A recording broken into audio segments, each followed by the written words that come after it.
a minute. We'll just skip on to the next topic on sampling, a talk on sampling by Dr. D.C. Madangi, Professor and Head, Department of Mind, Body Medicine and Lifestyle Sciences, Srihar, Chennai. Ma'am. Very pleasant good afternoon to everybody. I think, ma'am, it was a fabulous session with very good examples. Sir, I am using two systems. Yes, sir. One, Yes, ma'am. for the audio, I'm using my mobile, and for sharing my slides, I'm using my laptop. I Yes, think on my laptop, I'm with my ID as admin. Can you just give me permission to share my content, please? Yes, sir. I'm just looking into it. Yeah. I think now as I get permission to share, we have now seen the different designs.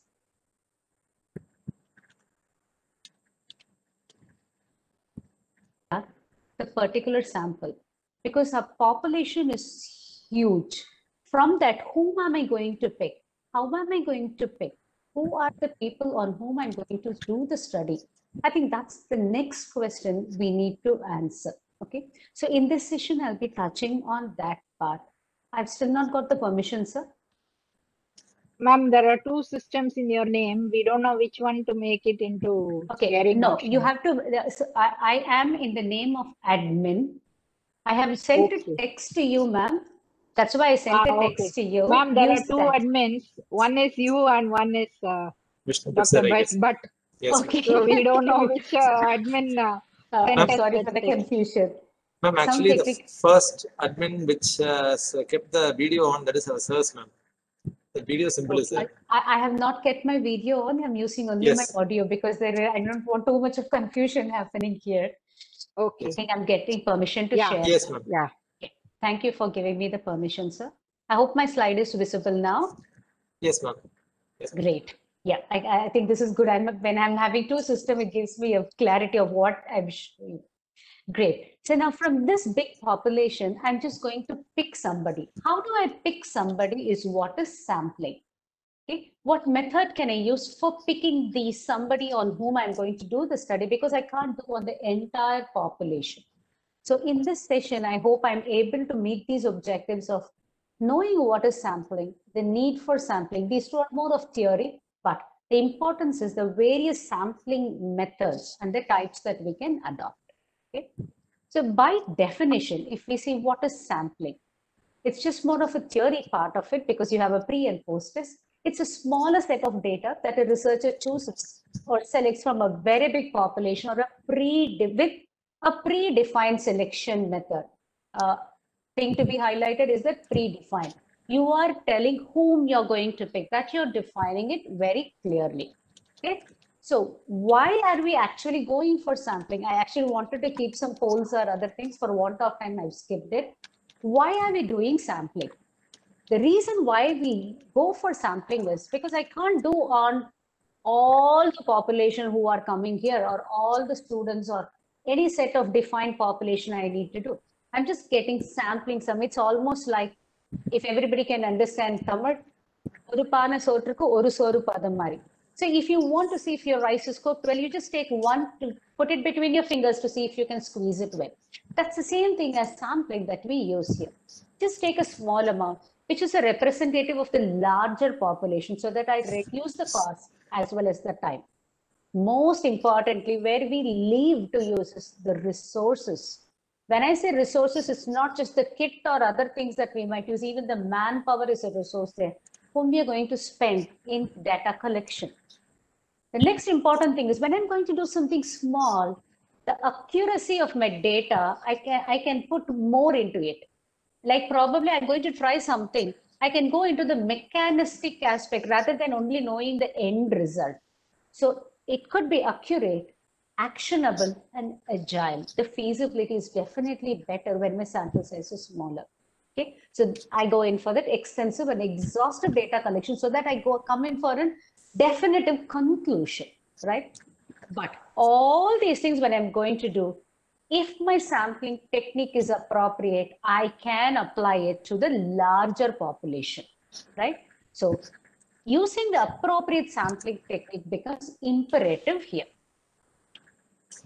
There are two methods which we definitely take in for. One is the probability sampling. The other one is the non-probability sampling.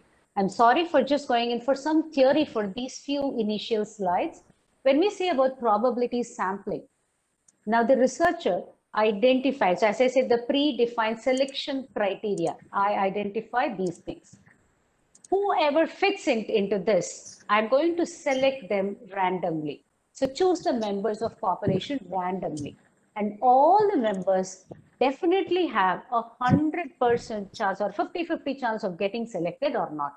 So that probability is definitely there. The other one is the non-probability sampling. Now the researcher chooses the members randomly. Now the sampling method is not fixed, or predefined selection process is not there. Okay, but your method is there, obviously. So this makes it very difficult for us to generalize it, to say that you have a 50-50% of 50-50 chance of being in this group or that group. That's not possible here. Okay. So in these two, we again classify them into multiple methods. We'll be going into each of these methods now. Okay. The first, the convenience sampling, which is one of the non-probability sampling technique. Like, let's take, for example, we want to do a survey of customers. How do I pick it? Whomever I could lay my hands on. I have an accessibility to them. I just give them the form and get the survey questionnaire filled. So this is one method of easy way of doing, because it is less expensive and I can reach my participant very, very easily. If you see most of the proposal, they would have given convenience sampling. Okay. But definitely, you know that this is not a representative population at all. You gave it because you knew certain people and you gave it to them and you got. Okay. So it is not a, like, for example, I want to get the feedback. And I definitely, my appraisal is based on the feedback. Okay, I would definitely give it to the people whom I definitely know would give a positive feedback, right? It's not a true result at all. So it cannot be generalized at all, right? So convenience sampling is one, but though widely used. The next one is a purposive sampling. What is meant by this purposive sampling? Here, the researcher using their expertise to select a sample that is most useful for the research. For example, I want to get opinion of disabled students of my university, because UGC and everybody are asking what all facilities you have for disabled people in your university. Now, whom will you ask? Who will your population be? Right? So for this question, what I will do, I want the answer very well, because I need the answer from the right person. Here, I will select disabled people, ask them what all you would definitely need at this place, right? So my purpose is clearly defined. Now I know who the population will be. So here the population will be very, very small, but very specific. Okay. So here I get a clear thing, because if I'm going to ask an able student what you want, he might not be able to give in the perspective of a disabled student. So it is appropriate to ask the disabled student to what he wants, right? So that type of sampling, we call it as a purposive sampling. The next one, snowballing. Let's say I want to now see who all are homeless in my city. I have a perfect roof, a family with me. I'm not a homeless person. So how do I do it? I get hold of one person whom I know is homeless. I find him and I get him. Oh God, I want to know about more of homeless people. Can you help me reach out to others? So he puts me into another group. This person can put me into another person. So it's almost like one giving me a recommendation for two, the two giving me a recommendation for another 10. It keeps building up one over the other. So this is called as a snowballing sampling. Okay, this is one of the technique that we can use. And the next one is a quota sampling. What is this quota sampling here? The selection of members in this sampling technique happens based on a preset standards. Okay. Now, what do you do now? You create the sample. The created sample will have the same qualities as that of your total population. Okay, it is almost like a representative of the total population. So I can definitely translate this to a bigger sample, bigger population, whatever results I get here. This is the most rapid method of collecting the samples here and also representative. For example, I want to know how many men, above 50 years are bald. It is very simple. I have no clear defined criteria for selection. I don't need to select all the men. Only men who are above 50 I want to select. So I have selected them and now I'm going to analyze them. So here the clearly defined sample type gives me who my samples are. So this is called as a quota sampling. I can define that. So what's the use of these things that we have seen now? I have created a hypothesis. For any time when I want to create a hypothesis, this helps. In exploratory research, it helps. And I definitely have a budget and time constraint. This sampling helps us. We'll go to the next one. Sir, in case there are any questions, please let them put. I'm just going a little fast so that I don't take up more time. Next is a simple random sampling. We are going to the other type now. Okay. In simple random sampling, I'm having a big group. I'm just going to randomly pick. Okay. The most straightforward of all the probability sampling method is the simple random sampling. Only thing is that this requires little advanced knowledge about knowing the population. If you know the type of the population, okay, the randomization is little possible. How do you do this? You define your population, who your population are going to be. Decide on your sample size. Once you have decided on your sample size, randomly select the people, right? There are two methods which you can probably use for randomization. I don't know if it's already covered. One is a lottery method or the random generator method. Lottery method, we all know. Just put everything in the bowl, pick something, whatever you get, they are the people whom you're going to get.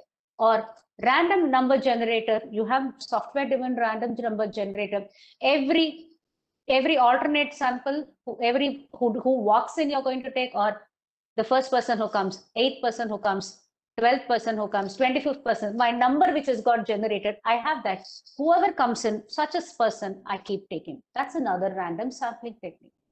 Then you collect data from the sample whom you have selected. Like for example, I've just given your HR department, your number of faculty around 500 decides to conduct a team building activities. How would they prefer? Put all the names, randomly pick the numbers that you want, because you're giving every people all chances that they might be in that team which gets selected. Okay, such as one of the examples for random sampling technique.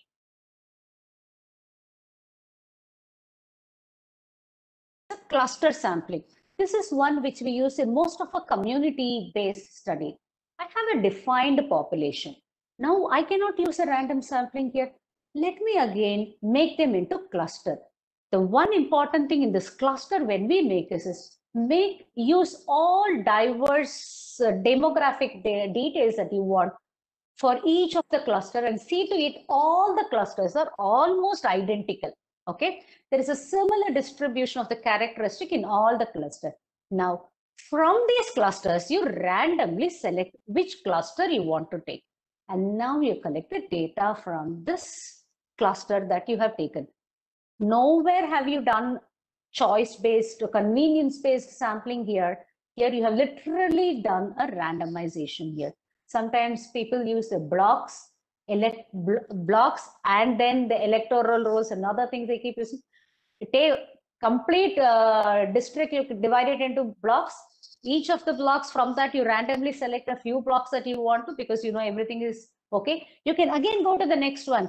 From each of the blocks, there are 10 streets. I take every even digit street. You can keep going on like that, further and further, so that nowhere have you put predefined certain things like your bias has come into this. The next one is systematic sampling. Okay, I just go into my example first. Let's take a researcher wants to collect 500 people from a population of 5,000. How is he going to do now? Now he can number all of them from 1 to 500. Okay. Now choose every 10th individual from that. 5,000 by 10, it is definitely 500. I get the 500 samples correctly. Okay. What have I done systematically here. Every 10th person I'm going to take it. Now this is called as a systematic sampling technique. A regular interval I'm going to take them. Okay. Next is a stratified random sampling. Now here, apart from me having a characteristic that I have defined, like how I did in the earlier one, I've defined the population. I've again subgrouped the population, and I have multiple stratification there. It could be based on gender, based on age, based on qualification, do anything. Do a substratification. Then decide how much sample I need in each of the stratum. Okay. Then randomly sample for each stratum. This is something we actually do like a post-mortem. I have collected my data. I have my case and my control. I compare. No significance got. Sir, can we now divide them into male and female and then do the analysis? No significance. Sir, can we then now see below 40 and above 40 and then see? Please do all these things, not at the time when you're doing your analysis, at the time when you're conceiving your proposal in itself. Okay. Why? When, for example, I'm just taking, let's take a researcher wants to analyze the characteristics of people belonging to different annual income division. Okay. Why am I taking this? I am a marketing person because I want to see the characteristics of people belonging to the different income groups and then see what each one buys. Then I know whether in this market, a supermarket that is there, what should I give? In this kiosk that is there, what should I keep my product there or not? Because it's going to become redundant if I'm going to keep, let's take a paneer or something, tofu or something, I'm going to keep at a kiosk which is going to be there in another place. Okay, it will be very, very difficult for that to be sold, and it is going to have a short lifespan and it is going to get waste. So I'll have to do a market analysis before I see whether a product is going to be kept there or not. This is the same thing even applicable even for our health science research as well. Okay. The next one. Why are we using all these things? Definitely, I do not want to have any bias. I want to have as diverse as population it might be so that I can translate this small research into a bigger population to say that yes, this works, yes, this doesn't work. Okay, so almost an accurate sampling that I have done. Okay, how do you decide on the type of sampling to use? Now we have seen all these sampling techniques, probability, non-probability, by how do I decide? Now choose a sampling method that accurately meets your goal of your study. You had in the earlier session beautifully how you decide on the method. I'm sure you would have heard earlier, how do you state your objective, right? Then steps to decide on the best sampling method. I'm just going to go now. First, jot down your research goals. Okay, please remember our goals might be big, but please know about the cost involved, the precision and the accuracy with which your result has to be, because you want to translate it. Is it required there or not? Look into that. Identify the effective sampling technique that may potentially achieve your research goal. Test each of these methods and examine whether they help in achieving your goal. Try it in a small thing. Then select the method that works best for your research. Go step by step, then you identify your research. So how did we go about? Define your target population. Select your sampling frame. Determine if a probability or non-probability sampling should be used. Plan the procedure for selecting your sampling units. Then you determine your sample size. Select your actual sampling unit. Then go for your field study. Never go for a damage control on this. If it is planned well, your study is 70% done. I will not even say 50%. It is 70% done. Okay. So now we have seen about these two sampling. A small thing we'll just see about the differences, because I just wanted it to be Q&A. So I'm just taking it like this. Okay. You have a probability sampling, that means there is a randomized random. Okay, it's a non-random. Selective, your population is selected randomly here. Here there is an arbitrary selection only. Definitely, if your probability sampling, your result is more of a conclusive. Here it can be used more of like a pilot study or an exploratory kind of study. Because your sampling is probability sampling here.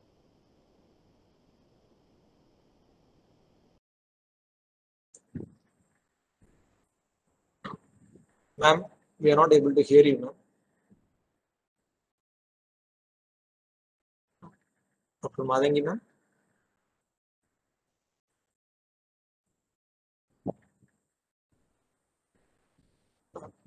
Dr. Madangi, ma'am. Ma'am, we are not able to hear you, ma'am.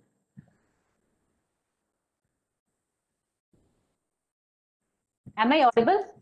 Yes, ma'am. Now you are audible. Yes. Okay, probably I think I went off a little. I'm just putting that slide. Don't want to waste on time. I've just put on each one that I discussed on. Okay. Now, what is this sampling bias? The first one is a selection bias, right? That's one of the bias that we have. The next one is a non-response. We might give to everybody, not everybody responds to our study, actually. Okay? Where even you see so many questionnaires that keeps coming to you on the WhatsApp, different groups asking about online teaching for the students, for the teachers. How many of us respond? You might have number of non-responders as well. You might undercover your responses because you're not surveying everybody. Let's take you're doing it online. That means whoever has a digital database, data only can probably answer. Not everybody who has no access to internet cannot do this online survey. The survivorship.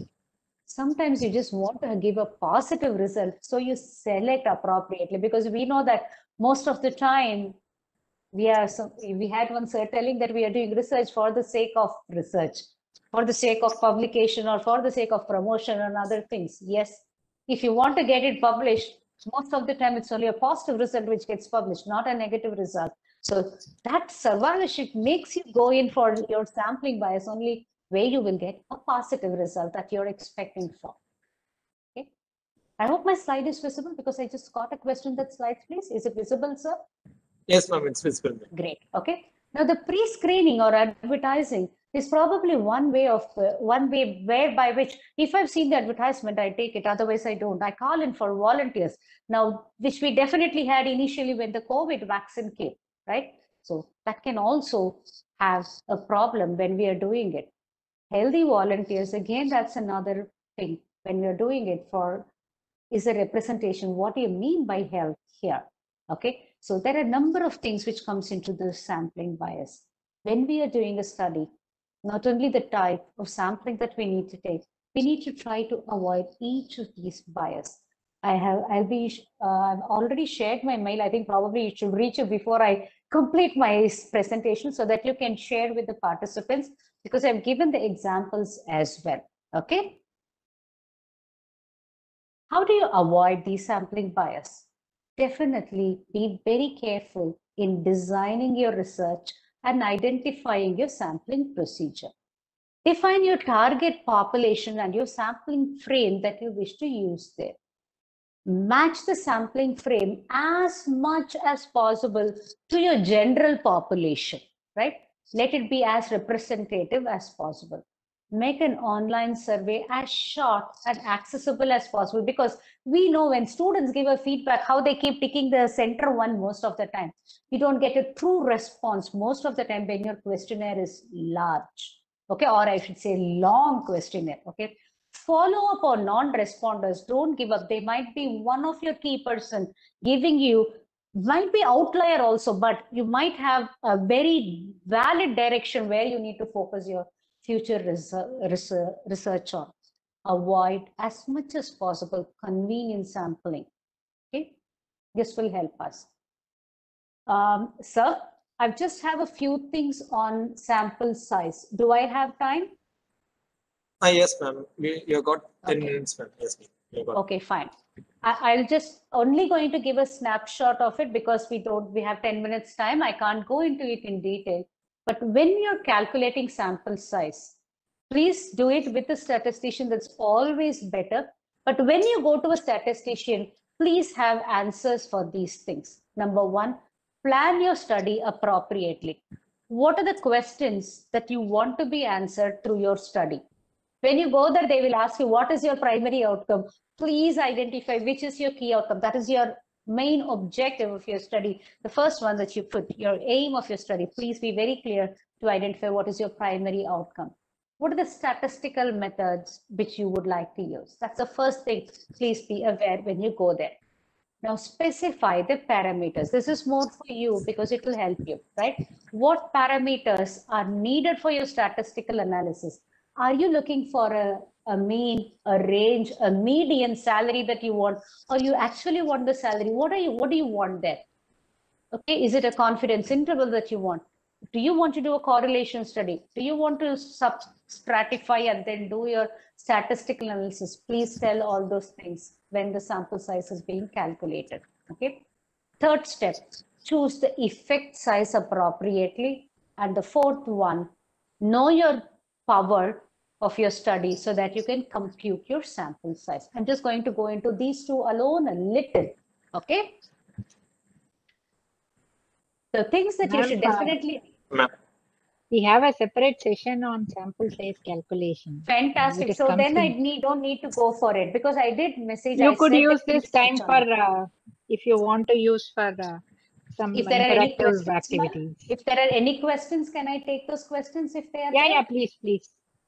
Okay, fine. Then I will stop sharing my screen. Okay, so that if there are any questions, I can probably answer them rather than going in for presenting. Can I see any chat, any questions?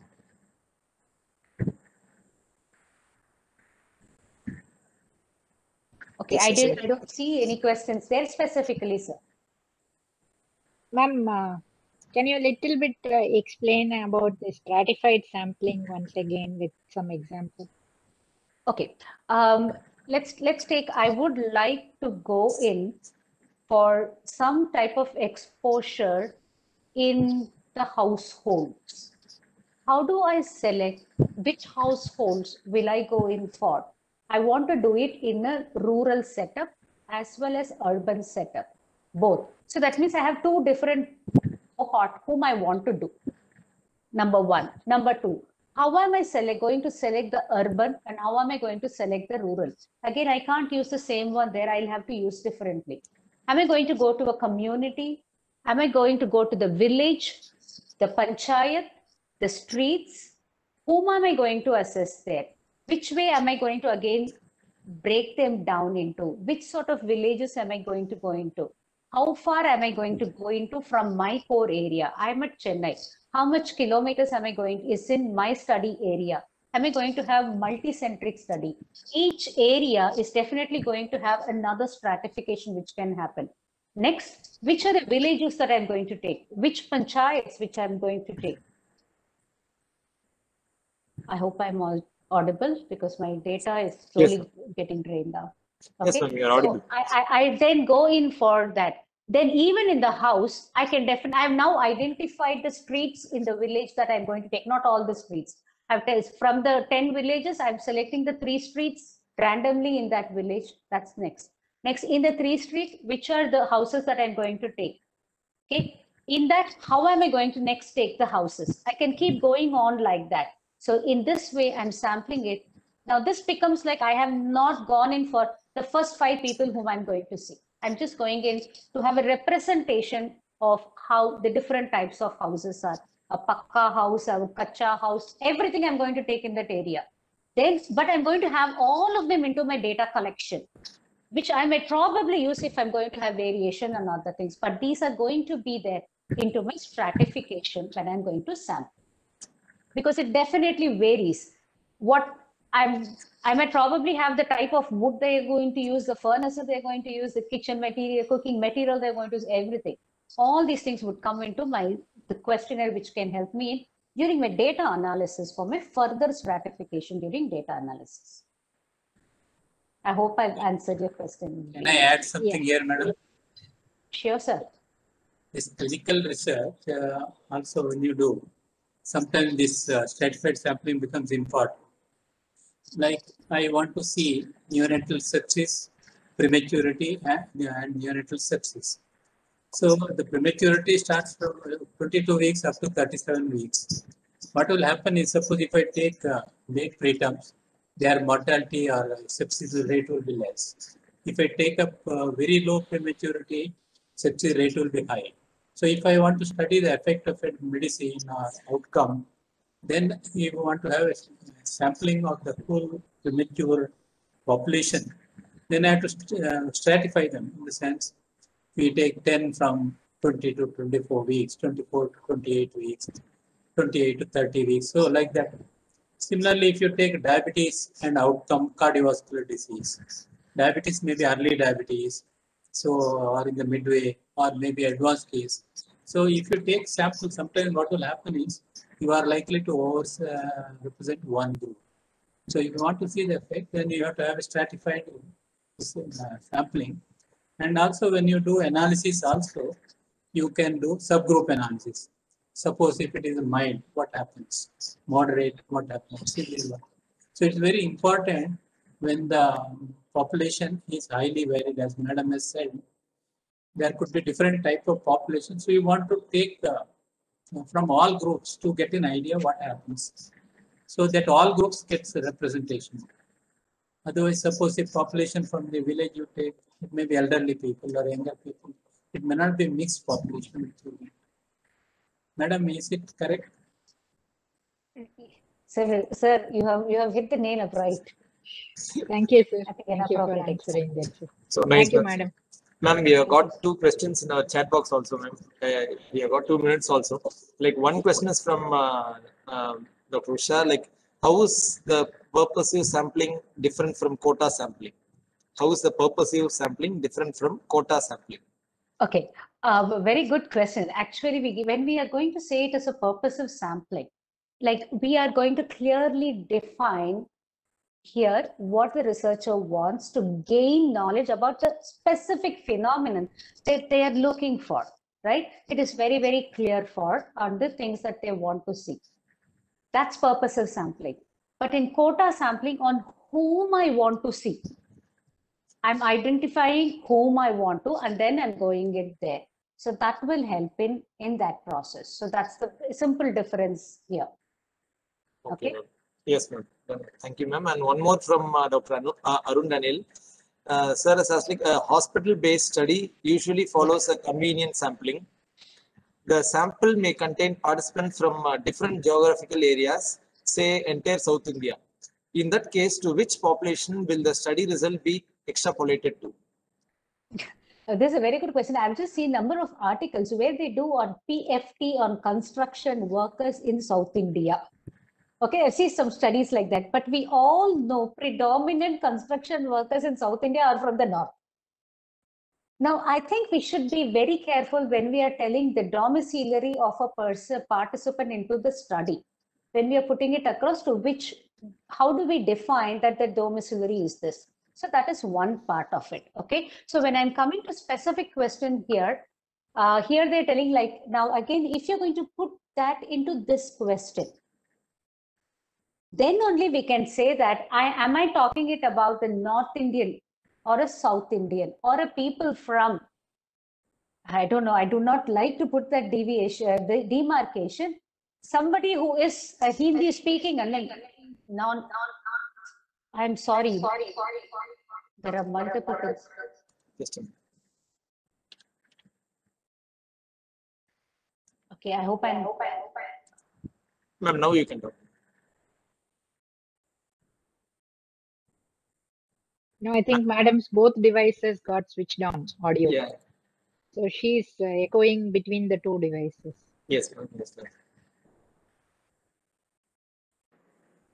ma'am. Ma'am, Madhavi. Talk from mobile otherwise. Madam, you can talk from mobile.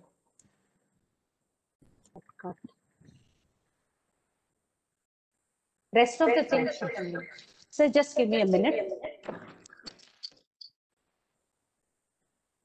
Actually, one more thing I was when she was talking that came up now, sir.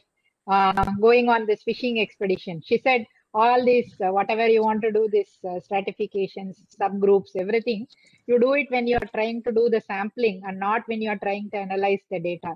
There's this very cute study which came up, sir. They actually looked at how many variables you have to see to get one single positive significant p-value. So you take something like prematurity, birth weight, this, that.